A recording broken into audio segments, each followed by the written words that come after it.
Interestingly, he upgraded his Raveners with the Devourers. Interesting Well, choice. Devourer is good because it's plasma type, so it can cut through, you know, your Siege Marines and stuff, but the Raveners themselves are a pretty soft platform, so they're good range support damage. Here we go again. Chaos Dreadnought taking on his troops. I don't know why my guys moved in that close. That was stupid. Oh, he gets my Dreadnought's having fun now, but now the Venom Brute is really wreaking havoc on my Dreadnought. Hitting him in the back. My Havoc's wreaking hell on the Venom Brute. And what's interesting, he drops his Raveners right on top of my Chaos Tacticals, which is definitely where he doesn't want them to be, because now they're in my Havoc's firing arc, and they are getting wrecked. And meanwhile, my Chaos Dreadnought with 143 HP left, taking on single-handedly the Hive Tyrant, who now has Crushing Claws. And with 10 HP, he survives the engagement.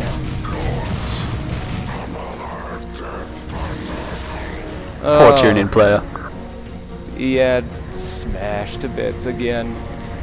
And now I'm taking this victory point and solidifying my lead even further.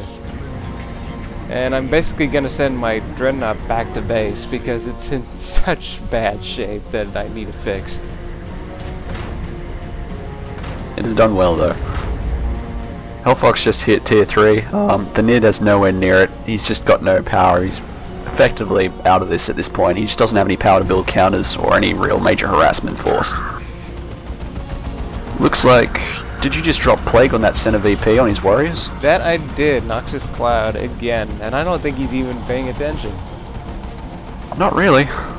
I mean, they are just getting so weakened by that cloud. Once I engage them, it's gonna be bad.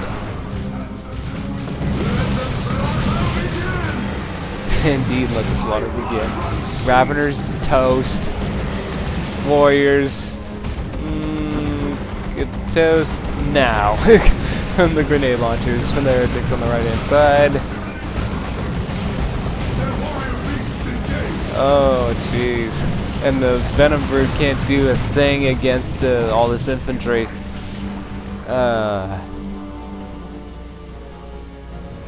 It's over and done with. There's only 2 minutes left in this replay. But so many VPs left to go.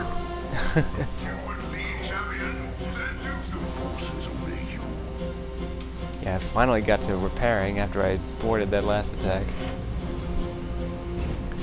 But yeah, oh, so bad. Oh, he used what was that one ability called? Where, you know, calls in a Hormigaunt, calls in warriors, and calls in Termagants. Without number. Yeah, that one. To try and at least get some troops left on the field. I think it's the last thing he's got left, but it's definitely not going to be enough against Chaos. All my Chaos Space Marines are fully upgraded with Zention Bolters, and my Dreadnought's about to be fixed. Yeah, it's not looking too good.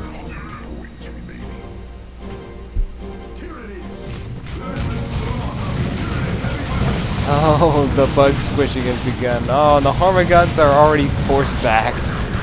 Hive Tyrant disrupting the support team, which they're definitely going to do. I drop Bile on top of the warriors, which slows them down immensely. And I'm forced to run away. I definitely should have focused on the warriors there, but oh well. It's like I know I kind of have this in the bag. Then here comes the Dreadnought to seal the deal. Infantry, pull back. Let the big guy handle it.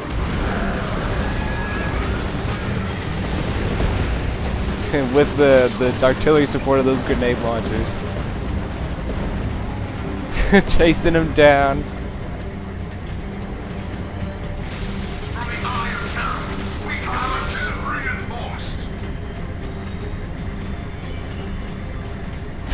Over and done. Victory was inevitable. Victory definitely was inevitable. I mean, generated harassment is definitely so key in victory. Definitely can't stress that enough. I mean, once I learned the tactics to be able to do it consistently, like every time I'm actually trying to win, I definitely do that as much as possible. And you know, and from my earlier comments when I kind of was questioning the effectiveness of the Space Marine flamethrower, I've recently come to greatly appreciate that weapon, very much so. Just devastating on generators and just destroys clumps of enemies, of light enemies anyway.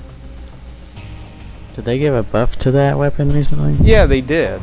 It now hits the whole squad, as opposed to, I think, an instruction or something like that. Yeah, Lothlar will probably know the patch notes better than me. They get a little bit of a buff, but the buff itself wasn't the big deal. I mean, people complained because the range on it is kind of short, and everyone wanted plasma guns into Tier 2, but since you've now got the ability to switch out tactical weapons in Tier 2 now, you know, if you buy a flamethrower, you can replace it later on with a missile launcher or something. Suddenly everyone's just decided to give the flamethrower a go and has realized that, yes, it is a great weapon I've been using for a very long time. So it's just reaffirming what you already know.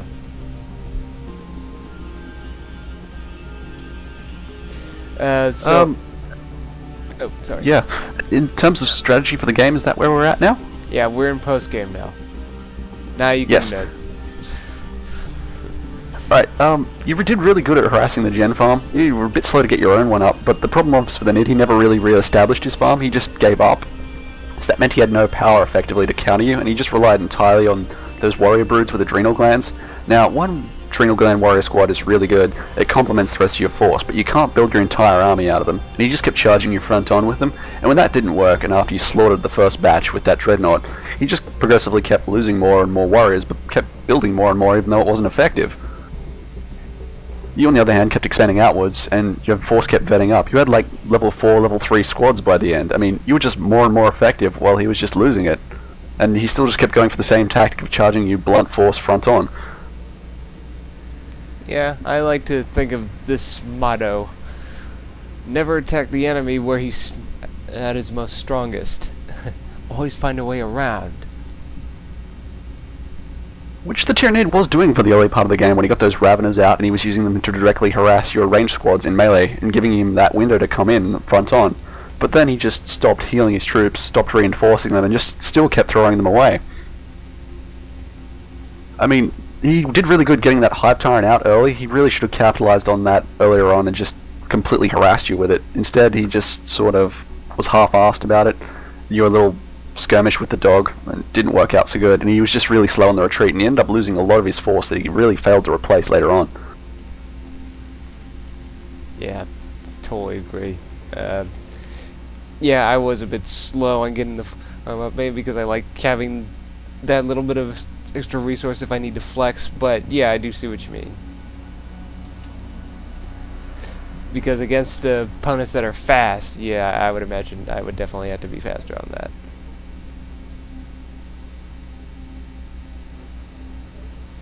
Also, you surrendered about 2/3 of the map, an opening cap to the Tyrannid player, and then slowly back-capped it away from him, which was good work. The Tyrannid, on the other hand, just kept focusing on that frontal push and that frontal VP, when tactically what he needed was resources, and the middle VP doesn't really have a whole lot to gain, it's just a few rec points around it.